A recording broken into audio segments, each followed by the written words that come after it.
राजस्थान के अजमेर में 20 मार्च 1615 को मुगल बादशाह शाहजहां और उनकी बेगम मुमताज महल के घर एक बेटे का जन्म होता है।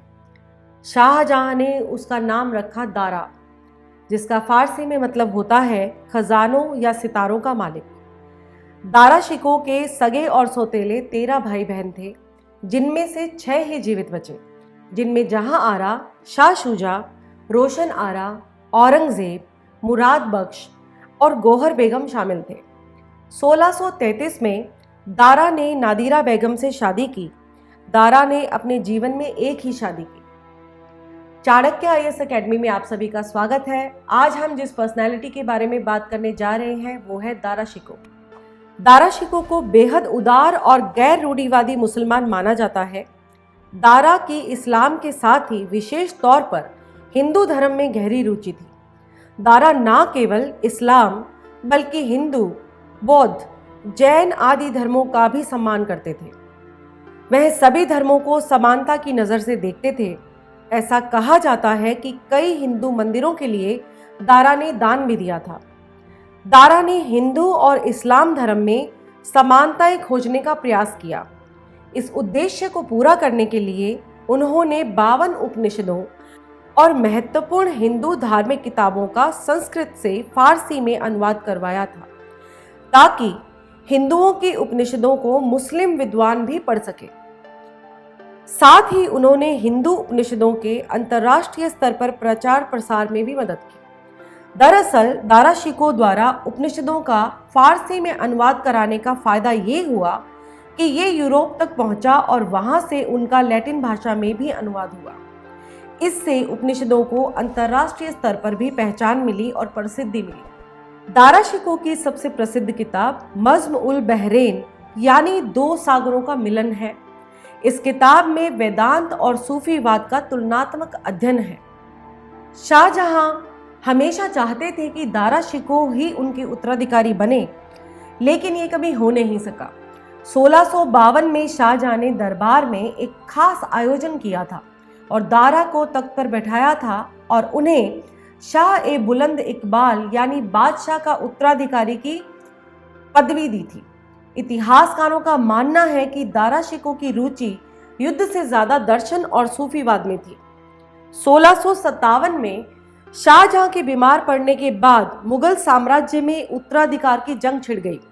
दारा को सबसे बड़ी चुनौती मिली उनके छोटे भाई औरंगजेब से। 30 मई 1658 को दारा शिकोह और उनके 2 छोटे भाइयों औरंगजेब और मुराद बख्श के बीच में आगरा से 13 किलोमीटर दूर समूहगढ़ की जंग हुई। इस युद्ध में दारा हार गए। जीत के बाद औरंगजेब ने आगरा के किले पर कब्जा जमा लिया और 8 जून 1658 को अपने पिता शाहजहां को गद्दी से हटाते हुए आगरा में जेल में डाल दिया। मार्च 1659 में दारा शिकोह और औरंगजेब के बीच फिर से जंग हुई। अजमेर के पास हुई देवराई की लड़ाई में दारा को फिर से हार मिली। युद्ध में हराने के बाद औरंगजेब ने दारा को जंजीरों में जकड़कर दिल्ली की सड़कों पर घुमाया था। इतिहासकारों का कहना है कि दारा शिकोह जनता में बहुत लोकप्रिय थे और औरंगजेब ऐसा करके ये दिखाना चाहते थे कि केवल जनता में लोकप्रिय होने से कोई हिंदुस्तान का बादशाह नहीं बन सकता। कुछ दिनों के बाद 30 अगस्त 1659 को औरंगजेब ने दारा का सिर धड़ से अलग करवा दिया था। औरंगजेब ने दारा का सिर एक थाली में सजाकर आगरा में कैद शाहजहां को कीमती तोहफा कहकर भिजवाया था। जब शाहजहां ने थाली से कपड़ा हटाया तो दारा का कटा सिर देखकर उनकी चीख निकल गई थी।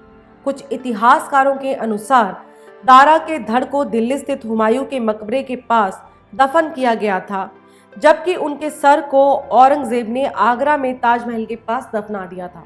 2020 में केंद्रीय संस्कृति मंत्रालय ने दारा शिकोह की कब्र की तलाश के लिए पुरातत्वविदों की एक 7 सदस्यीय कमेटी बनाई थी। माना जाता है कि 1659 में दारा शिकोह की हत्या के बाद उसे औरंगजेब ने दिल्ली स्थित हुमायूं के मकबरे में दफन कर दिया था।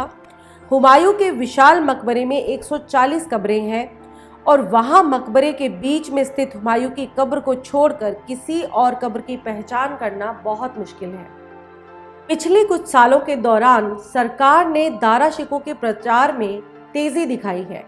2016 में दिल्ली में औरंगजेब रोड का नाम बदलकर दारा शिकोह रोड कर दिया गया था।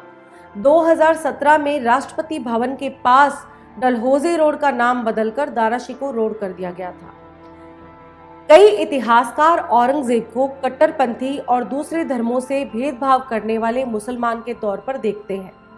माना जाता है कि काशी, मथुरा समेत कई शहरों के चर्चित हिंदू मंदिरों को औरंगजेब ने तुड़वाया था। इतिहासकारों के एक पक्ष का ये मानना है कि अगर औरंगजेब की जगह दारा शिकोह मुगल बादशाह बनते तो इस्लाम भारत में और फलता फूलता और हिंदू मुस्लिम एक दूसरे को ज्यादा बेहतर ढंग से समझ पाते।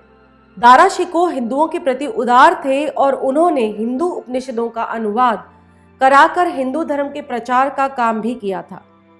अब दारा शिकोह कैसा शासक होता और कैसा उसका शासनकाल होता, यह इतिहासकारों के बीच अनुमान की विषय वस्तु है।